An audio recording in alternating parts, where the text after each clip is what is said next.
My name is Boniface Mwangi, and I'm a visual artist. I see the world through the lens of my camera. I take photos all the time. I grew up in East Lands, like most of the guys in this room who grew up in Kibera. I was born of a single mom who had 7 kids with 5 different fathers. And I grew up in abject poverty. When I was about 12 years old, my mom was unable to pay for my school fees. And the government took me away from my mother and took me to an approved school. So I grew up in an approved school, and it was a bad system. I grew up with rapists, murderers, and child criminals.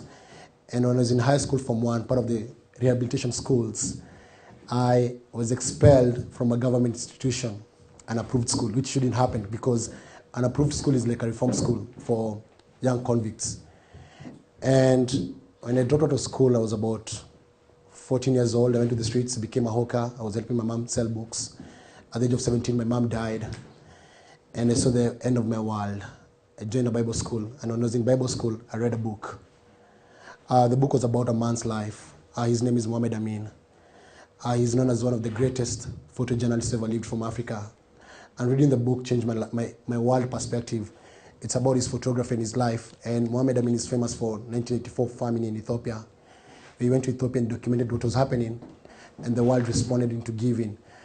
Till to date, Ethiopia is what has been termed as the greatest act of giving. The world gave and saved millions of lives. And even when Haiti happened, and now Somalia is happening, people have never given in such a way, and that was because of one man's work. And I decided to become a photographer. I joined a journalism school without any qualifications or any credentials, but the time I dropped out of school, I was selling books. And what I did, I had to create a new environment for myself. I grew up in the hood. Most of my friends were in crime and were doing criminal activities. Some of them are dead, some of them are in jail, on death row, and here I am today. And what I did, I made myself, it was very deliberate. I created an environment for myself away from the slum. So I'd live in the slums, but my mind was not in the slums. The books that I used to read used to expose me to another world. When I was growing up, like most of you guys, I didn't know that you could use a fork to eat. You know, I see guys eating with a fork, and you grew up eating with spoons and hands. And so that book changed my life, and it said I could tell a story. I could actually take pictures to express myself. I could actually take photos and make a difference using my work. And I got employed by the Standard newspaper. And all the reasons why I was employed is because I was coming from a background where I used to see crime every day, bad stuff happening, but most photographers wouldn't venture into the slums to take those pictures. So if you look at the narrative being told from Kibera, from Madara, and every other place, the narrative is told by foreign photographers who come and take your pictures and go out there and market them. So here was an insider who was able to go in and take pictures and tell the story. We are known, the guys who live in the slums, most of them don't take pictures. You're like the fixer. Someone comes in, you tell them the good story, they take photos, they go out. But here I grew up in the hood, so I could go into the hood and take pictures and send them to the Standard. So they got me as a freelancer photographer, and 5 years later became a professional photographer. And what do I want to share from my life? So through taking pictures and through doing what I was doing, I was able to tell my story, and I was able to give other people voices. Then 2007, violence happened. I covered the violence mostly in Kibera and Madare, and covering the violence changed my life. Here I thought I'd made it. I was making good money as a photographer, employed by the Standard, earning more money than my boss because I was a good photographer. And the violence happened. I was traumatized, extremely traumatized. I was disillusioned, and I didn't know what to do. I went back to the newsroom and I thought about suicide. I'd seen so much violence. I witnessed some of the killings. I met women who had been raped. I saw the charred bodies that had been burnt. I saw violence on its rawest form. And as a local, the guys who were killing, or the guys being killed, spoke a language I couldn't understand. When I came to Kibera and they were killing a Kikuyu, I'm a Kikuyu. When I went to Madare and Mungiki were killing a Luo, I couldn't hear the Luo, but I could hear the man scream. When I look at my pictures, I can hear the sound. It's like a 3D, it's like watching a 3D movie. Every time I see my photo, I see myself in that situation. And I said, what can I do with my work? Here I have taken pictures, gotten the accolades, made the money. What can I do? And I founded Picha Mtaani. Picha Mtaani means street exhibition. And what we're doing with Picha Mtaani is traveling the country with these pictures and provoking thoughts among young people, because it's the young people who fought for these people. It's the young people who killed, it's the young people who raped, it's the young people who looted and destroyed our country. But the people they fought for forgot them. They empower now, Kibaki, Raila, they forgot about us guys. We went to the streets as their militia, went to the streets as their pawns in a political game. We were there shouting for them and killing for them and doing all these things. And then they went to a government, forgot about us. And what we're trying to do is give you a space. Picture Mtani gives you a space for reflection and dialogue. It gives you a space to look at the pictures, and in that space you can see yourself.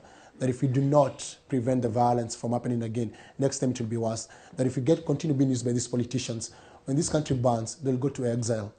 Their kids don't go to our normal schools. I went through 844, even if I didn't finish high school and I didn't go to high school. I went through 844, and it's a useless system because they teach you how to pass exams.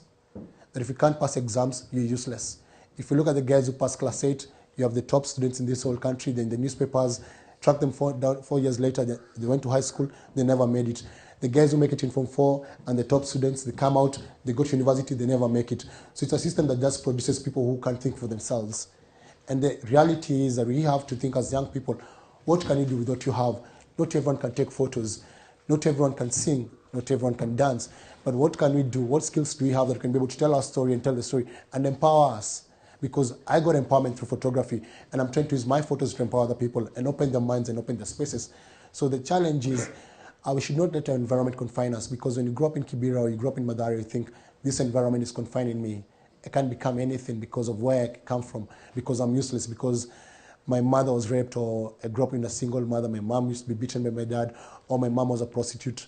I am nothing, you're not nothing. And I tell guys, one of the things that really inspires me is that the world, look at the sky, and you look at the birds of the sky, there's enough room for everyone to be themselves. As in, there's enough room for me to express my own talent and become a good photographer, and someone else becomes a musician, another one a doctor, another one a lawyer. That all of us can be inspiring in our own way. That all of us can come up with solutions for our own problems. I took my photos back to the hood where I grew up, provoking young people to talk and to think about it, knowing that come next year that we guys have a chance to change our leadership, that us guys can become the leaders of today. They lied to us when we were growing up. They lied to us and told us that we're the leaders of tomorrow, and tomorrow has never come. But our tomorrow is now.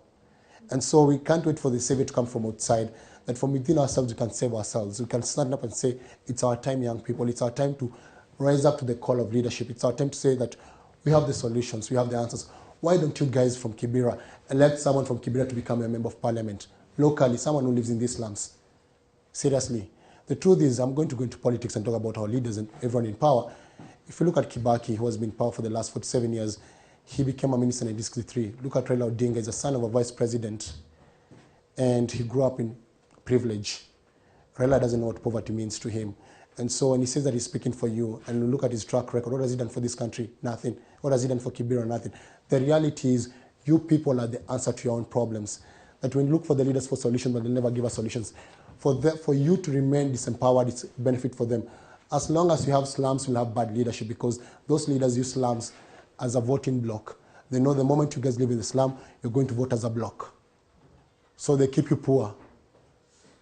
There's money in the government. Our country is rich, extremely wealthy country, and you can be able to rise up and say, kwaheri to slums, kwaheri to flying toilets. But the only way that can happen is because you people rise up and become the leaders of this community. That you're not going to rely on people from outside to come and lead you. When I talk outside, I don't talk about tribe. No. You are one people. I'm talking about people who come and say, we have an answer for you guys, and I don't even live here. How can I come and give you a solution for what you don't, for what I don't? You see, like one of the things that has really destroyed our continent is the World Bank structural adjustments. They come and tell us what to do in our own country, and they don't even live here. What can't you tell you what you want to do where you live? So my call is, as we talk about passion and everything that you guys can be able to do and being empowered by telling your own story, is for you guys to come with your own narrative of how you want Kibera to be. And then you work towards what you want Kibera to be, or Madare to be, or Lavington, wherever you come from. Because we are not going to continue waiting for others to come and do it for us. We can't do that. Let's not complain about our humble backgrounds. Everyone has a story about their humble backgrounds. I grew up, my mom couldn't feed me. My mom, she had a lot of problems. We grew up 7 kids, all of us in different places. My sisters with my grandmother, another one with my auntie, another one with my uncle. Me, I went to a government institution. It's about choices. What choices are we going to make our country better? What are we going to do to ensure that Kibera is safe and cleaner? Because we're not going to expect the government to come and clean our streets. We can be able to organize every 1 week, the young guys in the hood, you pick up your takataka. We are not going to be silent when our kids are being sold into prostitution. When people come here to Kibera to get cheap sex, Kibera is famous for cheap sex and underage girls.